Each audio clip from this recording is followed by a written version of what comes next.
नबिर्सेछु भुसुकै बल्ल हगे निर्माया कनेर झाडीमा। ओइ पक, होइन कुन चाहिँ कुकुरको पुच्छ जस्तो दारी भएको मान्छे हो मलाई रोक्नी? ओ भाइ के भो, किन बाटोमा रोक्या मलाई? त यहाँबाट उता जान पाउँदैनस्, यो नेपाल चाइनाको बोर्डर हो। हाम्रो चाइनामा यत्तिकै छिर्न पाउँदैनस् बुझिस्, भिसा पासपोर्ट चाहिन्छ। ए अब यो किरा खाने देशमा छिर्न पनि भिसा र पासपोर्ट चाहिने भयो होइन त? किरा नै खाए नि तिमीहरूको देशभन्दा त राम्रै छ क्यारे हाम्रो चाइना बुझिस्। राम्रो भएर चाहिँ के गर्नु, तिमीहरूको भाषा कहिल्यै बुझिने होइन क्यारे।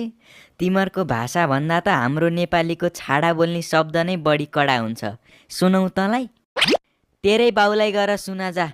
हाम्रो देशको सामान त तिमीहरूको देशमा नि त पुग्छ नि बुझिस्। तिमीहरूको सामान 3 दिनभन्दा बढी टिक्दैन अनि हामी खोलामा फालिदिइहाल्छौँ। अनि खोलाले बगाउँदै इन्डियातिर लैजान्छ त्यस्तो कवाडी सामान त।